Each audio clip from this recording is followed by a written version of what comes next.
84 कोटि योनियों में भटकने के बाद जीवन चक्र का आरा केवल एक बार ही मनुष्य रूप में आता है, और इस एक बार में मूर्छा एवं अज्ञानवश भगवत स्वरूप होने की संभावना खो जाए और खो जाने की पूरी अवस्था है, तो क्या पुनः 84 कोटि योनियों में भटकना पड़ेगा? 84 कोटि योनियों का अभिप्राय कृपा करके समझाइए और हमें भय से मुक्त करिए। भय से मुक्त मैं तुम्हें नहीं कर सकता, तुम ही कर सकते हो। भय वास्तविक है। तुम चाहोगे कि मैं तुमसे कह दूं कि नहीं जी कोई चिंता की बात नहीं, 84 कोटि योनियां वगैरह नहीं होती, ताकि तुम निर्भर हो जाओ और लग जाओ अपनी वासनाओं की दौड़ में। फिर नहीं, ये मैं तुमसे नहीं कह सकता। ऐसा ही है, सत्य यही है कि ये जो वर्तुल है ये घूम रहा है। तुमने अगर मनुष्य होने का लाभ ना उठाया तो तुम मनुष्य होने का हक खो देते हो। इस सीधा सा गणित है। आखिर मनुष्य होने का हक तुम्हें मिला है किसी कारण से। बुद्ध से किसी ने पूछा, एक युवक आया,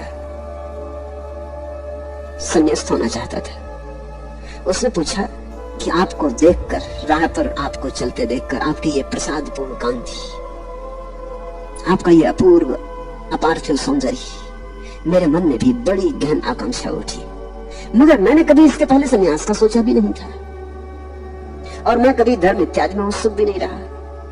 पंडित पुरोहितों से मैं जरा दूर ही दूर रहा। मेरे पिता और मेरे माँ भी मुझे अगर कभी ले जाना चाहते हैं तो मैं बच जाता हूँ हजार बहाने करके। पंडितों की बातें सुन के मुझे सिर्फ सिरदर्द हो आता और ऊब आती। मगर आपको देख के मैं बड़ा आंदोलित हो गया और एक भाव उठता भीतर कि मैं भी दीक्षित हो जाऊं। मगर ये मेरी समझ में नहीं आता कि अनायास, पीछे कोई सिलसिला नहीं है, कोई श्रृंखला नहीं है, अनायास इतनी बड़ी बात होने की मेरे मन में कैसे कामना आ गई। बुद्ध ने आंख बंद की और उसे कहा, युवक तुझे पता नहीं, तो पिछले जन्म में हाथी था, जंगल में आग लग गई थी और तू भागा जा रहा था। सारे पशु पक्षी भागे जा रहे थे। थका माना तो एक वृक्ष के नीचे थोड़ी देर विश्राम करने को खड़ा हो गया। तेरे पैर थक गए थे और एक पैर के नीचे कांटा चुभ रहा था, तो तूने वो पैर ऊपर उठाया। जिस बीच तूने पैर ऊपर उठाया उसी बीच एक खरगोश तेरे उस पैर के नीचे आके बैठ गया। तूने नीचे देखा, वो घड़ी ऐसी थी कि सारा जंगल आग से लगा था।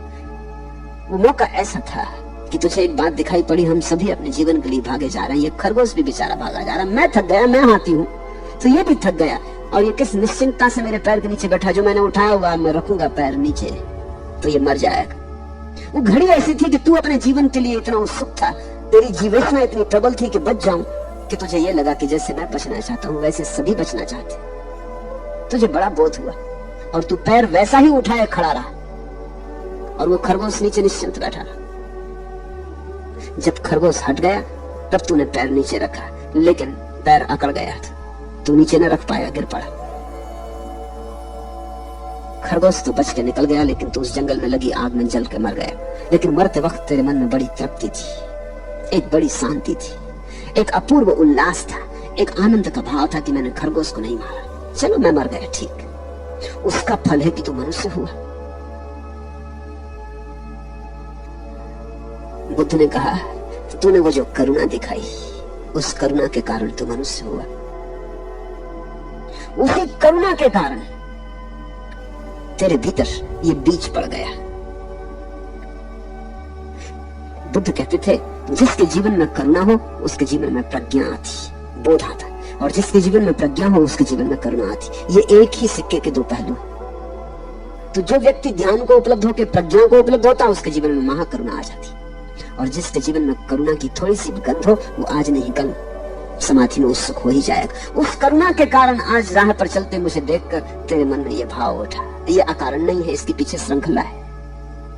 मैं तुमसे कहता हूं कि तुम मनुष्य हो, ये अकारण नहीं है। कुछ किया होगा, कुछ हुआ होगा। अनंत अनंत यात्रा पथ पर तुमने अर्जन किया है मनुष्यत्व, ये अर्जित है। लेकिन ये अवसर ही है, ये तुम्हारी कोई शाश्वत संपदा नहीं है, तुम इसके मालिक नहीं हो गए। ये क्षणभंगुर है, ये आज है और कल चला जाएगा। जैसे अर्जित किया है वैसे ही गंवा भी सकते हो। अगर एक हाथी करुणा के कारण मनुष्य हो सकता है, तो एक मनुष्य कठोरता के कारण हाथी हो सकता है। ये तो सीधा गणित है। अगर एक हाथी करुणा के कारण मनुष्य होने की क्षमता, पात्रता पैदा कर लेता है, तो तुम कठोरता के कारण, हिंसा के कारण, क्रूरता के कारण पशु होने की क्षमता में उतर ही जाओगे। जाओगे कहां? और वर्तुल घूम जाएगा, चाक घूम गया, आरा नीचे जाने लगा, फिर लंबी यात्रा है क्योंकि आरा तभी वापस लौटेगा जब पूरा चाक घूम जाए। ये जो 84 कोटियों की बात है, ये एकदम अवैज्ञानिक नहीं है।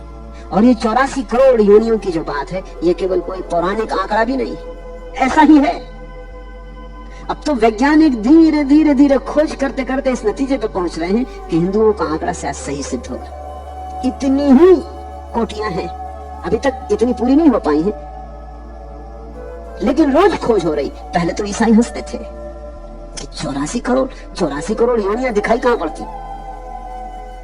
चलो होंगी लाख, 2 लाख, 50 लाख, करोड़ मान लो, मगर 84 करोड़ योनियां दिखाई कहां पड़ती। लेकिन अब संख्या करोड़ों में हो गई, क्योंकि बहुत योनियां हैं जो अदृश्य है, बहुत से छोटे कीटाणु हैं, सूक्ष्म कीटाणु हैं जो अदृश्य है। अब उनकी भी गणना हो रही, धीरे धीरे करोड़ों पर संख्या पहुंच गई। और अब तो वैज्ञानिकों को लगता है कि शायद हिंदुओं का आंकड़ा 84 करोड़ सही सिद्ध हो जाए। कम तो नहीं होंगी, ज्यादा भला हो। इतनी बात अब साफ हो गई है, जितनी नवीनतम सोचें हुई हैं उनसे बात साफ हो गई कि प्राणियों के होने के ढंग ज्यादा तो हो सकते हैं, कम नहीं हो सकते। अभी आंकड़ा पूरा नहीं हुआ है, लेकिन हो जाएगा आंकड़ा पूरा।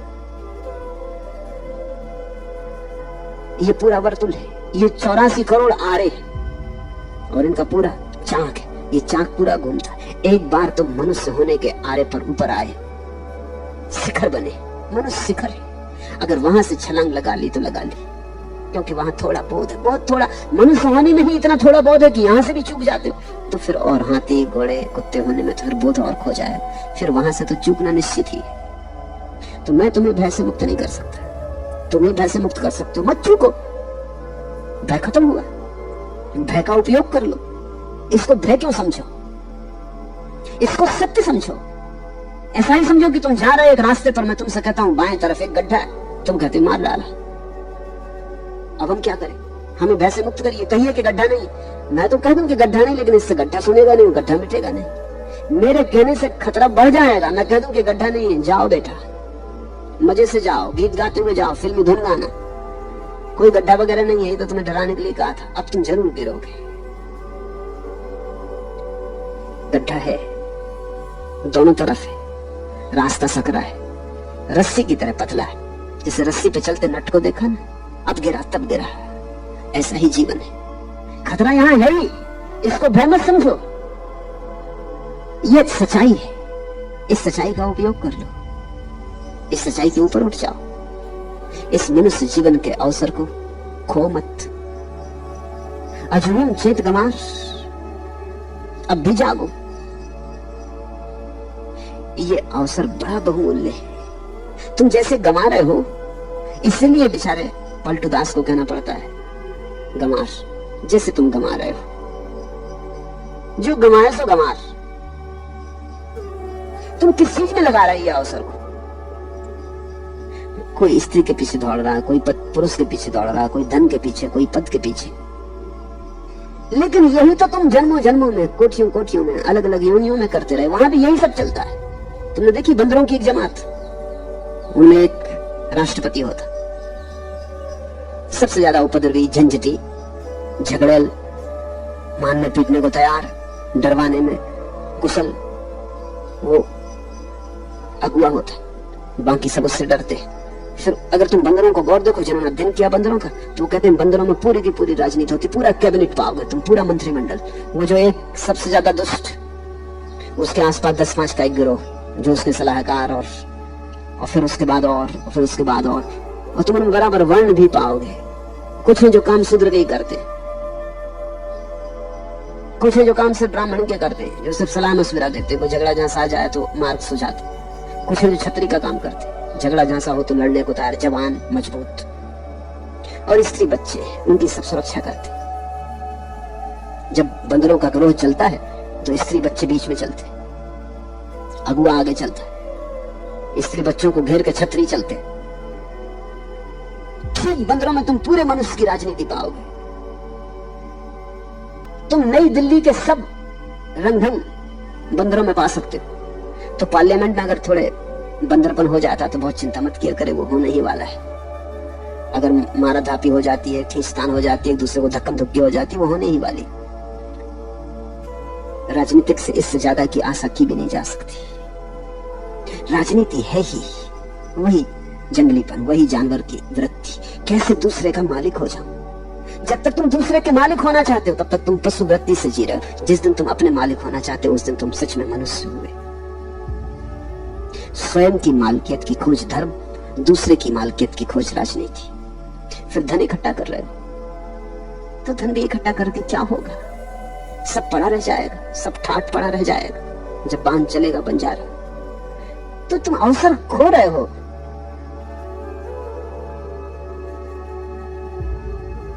परमात्मा की संपत्ति सामने पड़ी है, उसकी गांठ नहीं बांधते, उसकी गठरी नहीं बांधते और कूड़ा करकट बांध रहे हो। तो अगर पलटू गंवार कहते हैं तो नाराज मत होना, सच्चाई ही कहते हैं। और तुम खड़े खड़ी देख रहे हो। असली चीज के संबंध में तो तुम दूर खड़े देखते हो, नकली चीज में एकदम दौड़ पड़ते हो। व्यर्थ को तो इकट्ठा करते हो, सार्थक की चिंता ही नहीं। और जिंदगी बीती जाती और हाथ से समय खोया जाता, एक एक पल बहा जाता। जल्दी ही मौत द्वार पर खड़ी हो जाएगी। इसके पहले कि मौत द्वार पर खड़े हो जाए, जो समझदार है वो समाधि को द्वार पर खड़ा कर लेगा। मौत के पहले समाधि, ये लक्ष्य होगा समझदार का। और जिसको समाधि पहले मिल गई मौत के, उसकी मौत होती ही नहीं, वो अमृत को उपलब्ध हो जाता है। अमृतस्य पुत्र वेद कहते हैं, वो अमृत का पुत्र हो जाता है। तो मैं तुम्हें भय से मुक्त कैसे करूं? भय से मुक्त होने का एक ही उपाय है कि तू समाधि को उपलब्ध हो जाओ। बस ध्यान में ही भय मरेगा, क्योंकि समाधि में ही मृत्यु मरेगी। जब तक मृत्यु है तब तक भय रहेगा। तुम मृत्यु के पार हो जाओ, अमृत का रस ले लो, अमृत बनो। अमृत बन सकते हो, वह तुम्हारी संभावना है। उसे पुकारो, उसे आवाहन करो, उसे जगाओ, चेतो। तुम मनुष्य हो, परमात्मा हो सकते हो। और अगर परमात्मा नहीं हुए तो पशु होने के सिवाय कोई उपाय नहीं। मनुष्य संक्रमण है, मनुष्य पुल है। या तो इस पार जाओ या उस पार जाओ, मनुष्य होने में टिक नहीं सकते। अकबर ने एक नगर बसाया था, फतेहपुर सीकरी।